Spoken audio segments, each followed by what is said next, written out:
So hello students, today we will continue the class we have left yesterday. So this is class 8th social science chapter 1st. So we have done till the sea voyages, the reformer, the industrial revolution, and now we have to start the American War of Independence.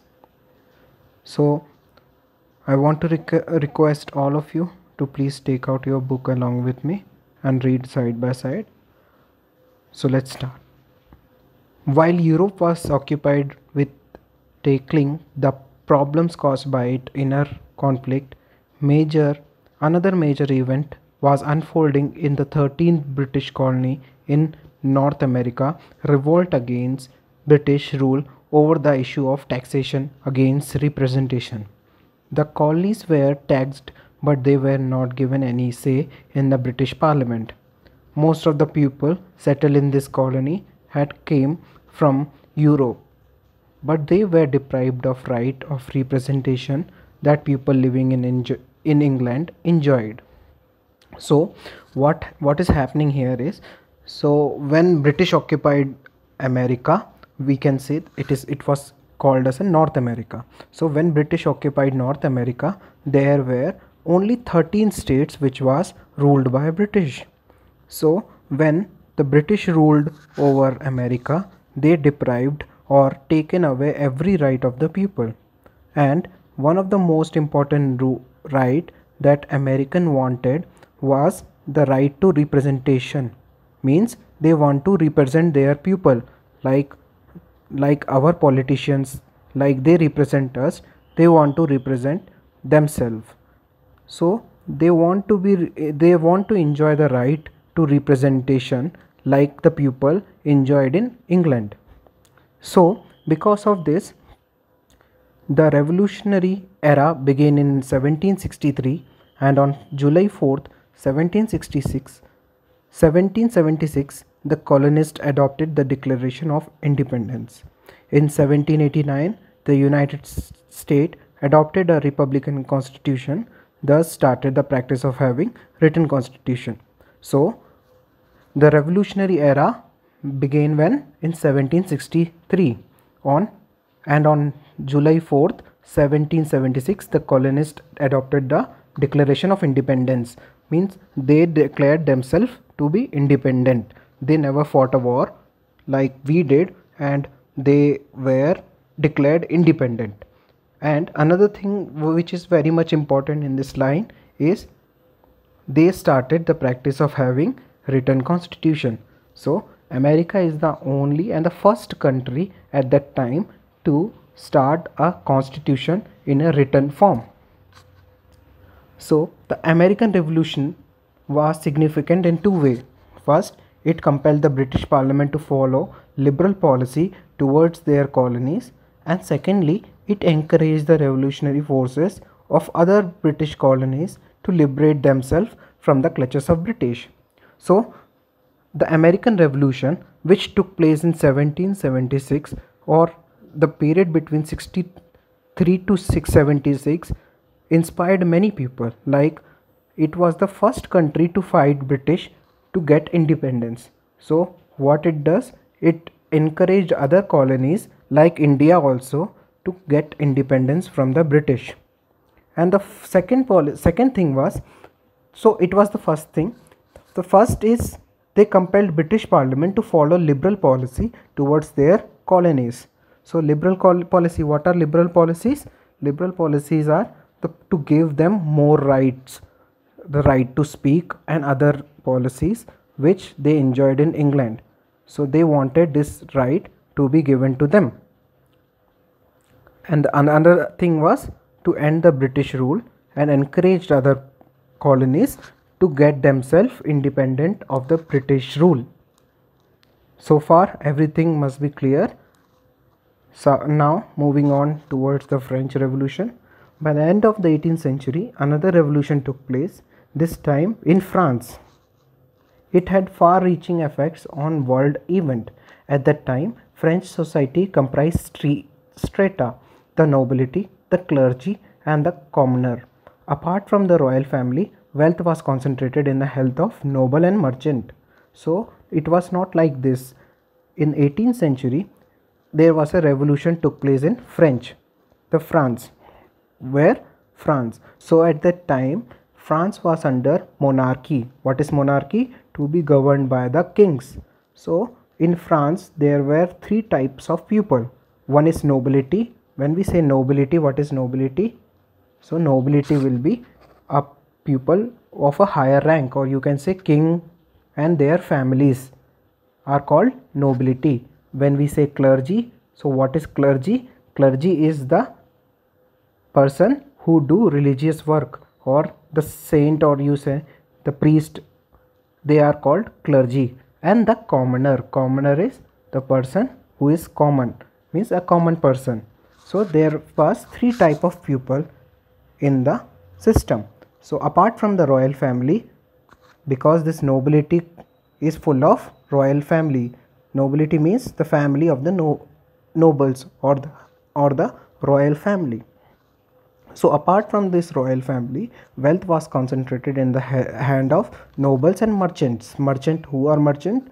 Merchant are the people who are businessmen, and the nobles are the person who are respected in those time. Okay, the first and second estate. So we have to make sure there is a word called estate. So what does this estate means? There are three type of estate: 1, 2 and 3. There are three types of estate. So who was the first? Nobility, noble. First was noble, and second was clergy. Clergy is who? Clergy is the priest and the person who is related to the religion. And the third one is common people, common man. So this estate is, when we say estate number 1, so it is noble, estate number 2 it is clergy, and estate number 3 it is common man. So the first and second estate lived in luxury. They did not have to pay taxes. This caused great anger within the third estate, which made up the majority of the French population. The leader of the third estate declared themselves a national assembly, because at that time what happened is most of the wealth or the money is kept by the first and second estate, and they lived a luxury life. And the third estate was the person who is poor, who doesn't have money, and who pays the tax the most. So, and the third consists of the majority of the French population. Third estate is the majority of the French population. So the leader of the estate declared themselves as a national assembly, and the revolutionary rose in rebellion against the king. So what is rebellion? Rebellion means bagi. In Hindi we say what? Bagi. So the leader of the third estate declared themselves as a national assembly. उन्हें अपने आप को national assembly में बना लिया और अपने आप को नेशनल असेंबली बोला. And revolutionaries rose in rebellion against the king. तो अपने किंग के खिलाफ वो लोग सब लोग खड़े हो गए. They stormed the Bastille, a much hated state prison. They stormed Bastille. This is Bastille. Storming of Bastille. So this place is called Bastille. What was a Bastille? It was a state prison. मतलब एक jail थी ये जो बहुत famous थी. इसके ऊपर सारे क्रांतिकारियों ने हमला कर दिया. And set the prisoner free. और जितने भी प्रिजनर थे उन सबको आज़ाद कर दिया. An act that is mark the beginning of the revolution. So this was the act which marked the beginning of the revolution. In August 1789, the National Assembly promulgated the Declaration of Right of Man and of the Citizen. So, in the National Assembly on August 1789, National Assembly promulgated the Declaration of Right of Man and the Citizen. So, what is this? National Assembly promulgated means अपना लिया. उन्हें क्या अपनाया? Declaration of Right of Man and the Citizen. So what is this right of man and citizen? जैसे कि Indian constitution में fundamental right है वैसे ही ये इनने बोला कि हम अपने अपने लोगों को एक अधिकार देंगे, और उसको उनने एक कागज़ में लिखा जिसको अपन कहते हैं declaration of right of man and the citizen and of the citizen. So उसमें उनने ये बताया कि हर आदमी के क्या क्या अधिकार रहेंगे। और अपने नेशनल असेंबली में उसको पास कर दिया। The mass protest in October 1789 force the royal family to leave Versailles for Paris, never to return, but in June 1791 the royal family was caught and taken into custody. Louis XVI was later executed, thus ended the era of the French monarchy. In 1792, power shifted from the Legislative Assembly to the Paris Commune, which was made up of representatives elected from 48 neighborhood districts called section. It paved the way for the first French Republic.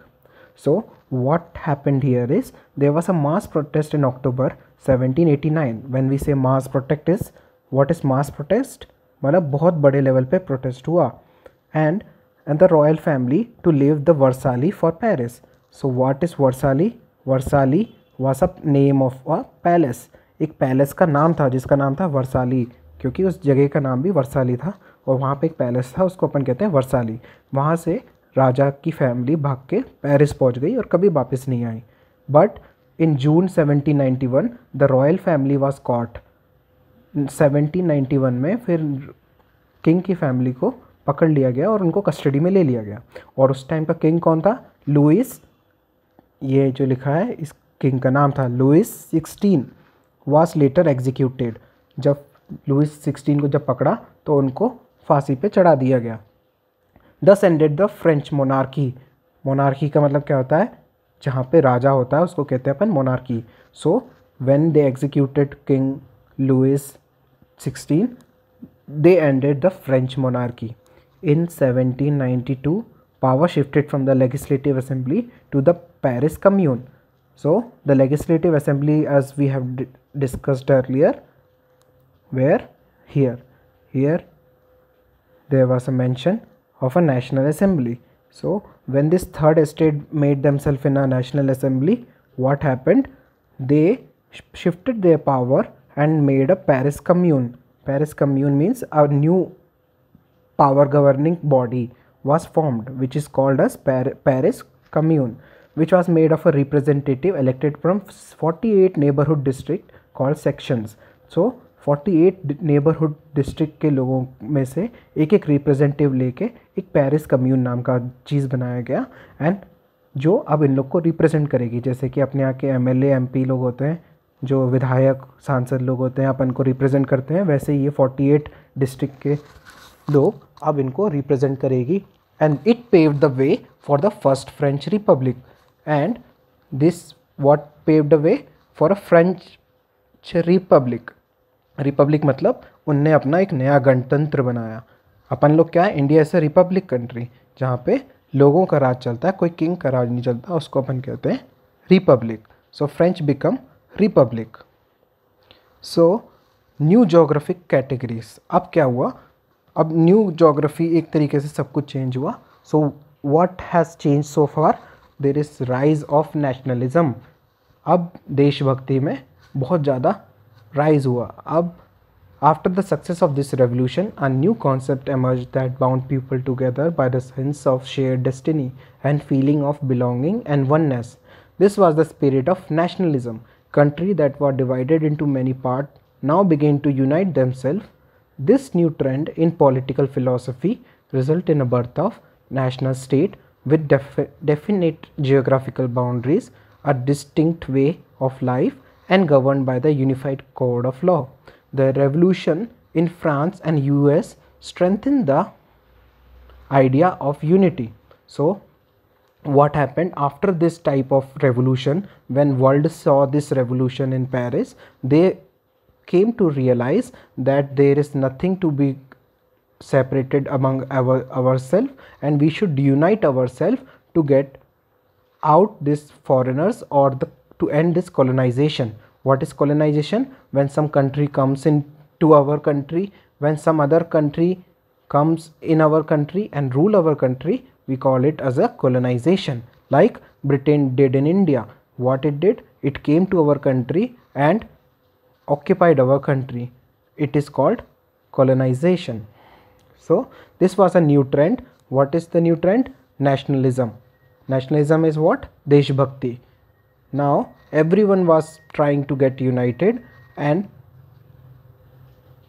a distinct way of life governed by the unified code of law, means they were governed by the unified code of law. सबके लिए एक ही नियम और कानून होगा. Revolution in France and US strengthened the idea of unity. When people noticed there was a revolution in US in 1776 and 1789, they realized they should get all together and they should get united. Okay, people with a long and common history came together spontaneously as citizens of one nation. The first states to emerge in Europe as united and independent state were England and France. Germany and Italy followed suit in the 19th century. So after, means in Europe, yes, I have told you where is Europe. Europe is a continent. So in Europe, the first country to get independent was England. England itself was independent, but other were all colonies. So French also became one of the first country to become independent. Later on in Europe, there were countries like Germany and Italy who followed the suit, but in 19th century only. So I have told you earlier, when we say 19th century, it will be like 1800, year 1800 to year 1899. So another impact was the birth of imperialism. What is imperialism? The industrial revolution in Europe created the need for the continuous supply of raw material, and to search out new market for finished good. The spirit of nationalism and unifying forces supported the creation of national state. This nation, rejuvenated by revolution, now began to take control of the other non-industrialized nation and colonies to find new market for the product of their thriving industries and cheap raw material were the basic reason for the colonization of other continent. So what happened after this revolution? There is a growth of imperialism. What is imperialism? Imperialism is the ruling of a big country on the small country, like they did in India. So British ruled India and it was called imperialism.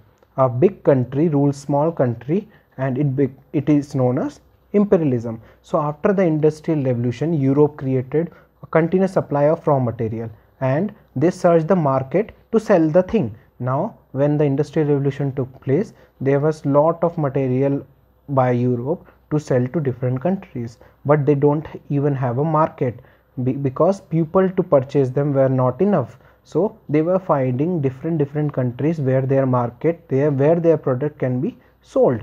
Like that's why they moved to different part of the world and tried to create a market. Like they came to India to sell their product. Later on they went Africa to sell their product, and later on, after discovering that this country is very much less good in defense and very much less sufficient than us, so they tried to occupy the country. After discovering new countries and sea route to this place, the Europeans were able to devote themselves to energetically exploit the rich natural resource of these colonies. Paradoxically, the accumulated wealth of many of these nations, India included, went hand in hand with economic backwardness, social stagnation and political weakness. The weak countries of Asia and Europe were prime target for the daring European adventure, and this was where they came to trade and to establish their colonies. This expansion gave birth to imperialism, a term that means the forceful extension of national dominance by establishing economic and political rule over other country. So what happened when they discovered new country, they discovered new route. What they found out later on, the country they were in were full of new and rich in natural resources. So they tried to accumulate their wealth, and by also selling their goods, they tried to get the hold of that country. So when they came to the country which was economically weak and which was backward and socially stagnated and politically weak also, they tried to capture that country. And in order to utilize their rich resources, because India was the country at that time which was full of natural resources. It was called सोने की चिड़िया. So they wanted to exploit it. Exploit means उसको उसके अंदर का हर चीज़ निचोड़ के ले जाना चाहते थे. So they wanted to exploit all the resources of the country. By the middle of the 18th century, the East India Company became the most dominant group among the European traders in Asia, with India as their most important base. Thus began the colonial imperialist conquest of Asia. Throughout the 19th century, there was unprecedented industrial expansion in Europe. By the end of the 19th century, most part of Asia and Africa came under the direct and indirect control of European imperialism. So, in 18th century, in the middle of 18th century, East India Company become at the top of the world in the European trade. So, when the world was coming to trade in in Asia, East India Company among them turned out to be the best one at that time, because it came to India and India was full of resources. So when it exploited with all the resources of India, so it became one of the biggest company in the world. So another thing is socialism. So what is socialism? So what is socialism? In the middle of 19th century, two philosophers called Karl Marx and Friedrich Engels jointly wrote a book called The Communist Manifesto, which was published in 1848. In the book, Marx and Engels emphasized that capitalism should be replaced by the new system of social organization in which poverty and the distribution of income were subjected to social control rather than individual determination or market forces. It was argued that since the worker alone could transform raw material into a final product with the help of machine, they should have a say and a share in both product as well as profit. The revolutionary concept challenged the very basis of capitalism. By the end of the 19th century, socialism had become popular throughout Europe. So what happened here is, in 19th century there were two major persons whose name was Karl Marx and Friedrich Engels, and they wrote a book which the Communist Manifesto. So what is socialism? So in socialism, Karl Marx emphasized that capitalism should be replaced. What is capitalism? Capitalism is पूंजीवाद. Capitalism means जब अपन एक business करते हैं और अपन ये सोचते हैं कि इस बिज़नेस को बढ़ावा देना है, इंसान को जाने दो, इंसान दिन रात बैठ के काम करे, क्यों? बिज़नेस बढ़ाने के लिए, उसको अपन कहते हैं capitalism. So they thought emphasize that capitalism should be replaced by the new system of social organization. अब यहाँ पे इनने बोला कि ऐसा सिस्टम लेके आते हैं जिसमें कैपिटलिज्म ख़त्म हो और लेबर लोगों का जीत हो. जब लेबर दिन भर अपना काम करती है तो क्यों ना लेबर को भी उसकी एक हिस्सा मिले जिस कंपनी में वो काम करता है, और जिससे वो और मेहनत करे और अपने काम को आगे बढ़ाए. तो इसी तरीके को अपन बोलते हैं सोशलिज्म. सोशलिज्म किसने दिया था? Karl Marx and Friedrich Engel ने. उनने बोला कि ये वर्कर जो होते हैं ये अकेले रॉ मटेरियल को फाइनल प्रोडक्ट में बना देते हैं, तो क्यों ना इन्हीं के हाथ में अपन एक फ़ाइनल शेयर दें, मतलब एक कंपनी का एक पार्ट ये लोग रखें और कंपनी को ये लोग ही चलाएं. तो यहाँ पे मालिक कौन है? यहाँ पे मालिक कोई मालिक नहीं है, वर्कर ही मालिक है कंपनी का. और कैपिटलिज्म में मालिक कौन होता है? मालिक होता है जो कंपनी का मालिक होता है वो उस वर्कर का भी मालिक होता है. तो उसमें वर्कर सिर्फ तनख्वाह पे काम करता है, उसको तनख्वाह मिलती है, वो काम करता है. So, moving forward, the socialist revolution in Russia. After the European and American Revolution, another great movement whose reverberation were felt all over the world was the Russian Revolution of 1917.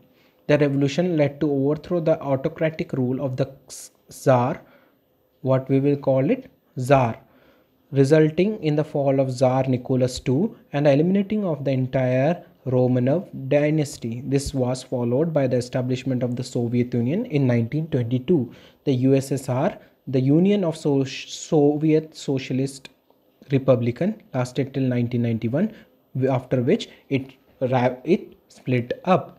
So what happened is, after the European and American Revolution in 1776 and 1789, the world came to know about the revolution where they can fight for their right.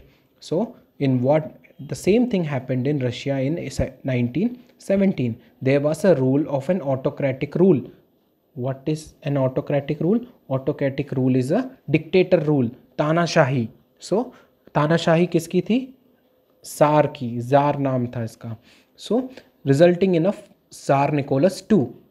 ये tsar Nicholas था, ये बहुत बड़ा तानाशाह नेता था. तो इसने पूरा रशिया पे तानाशाही करी. तो जब लोगों को लगा कि ये हमारे साथ बुरा हो रहा है, अमेरिका में भी एक लड़ाई हुई जहाँ पे उन लोगों ने अंग्रेज़ों को बाहर निकाला. फ्रेंच में भी ऐसी एक लड़ाई हुई जहाँ उनने अपने राजाओं को बाहर निकाला. क्यों ना हम अपने राजाओं को मार के यहाँ से भगा देते हैं. So in 1917 they overthrew the Tsar Nicholas II and eliminated the entire Romanov dynasty. So Tsar Nicholas II कौन से डायनेस्टी का था? रोमनव डायनेस्टी का था. ठीक है. सो इससे क्या हुआ? पूरा रशिया आज़ाद हो गया. फिर रशिया ने क्या किया? अपने आसपास के छोटे छोटे देशों को इकट्ठा करके एक यूनियन बनाया और उसका नाम रखा सोवियत यूनियन. कब बना ये? 1922 में सोवियत यूनियन बना. सोवियत यूनियन का फुल फॉर्म, इसको अपन क्या कहते थे? यूएसएसआर. तो उसका फुल फॉर्म क्या था? The union of socialist Republican. और ये 1991 मतलब 1922 से लेके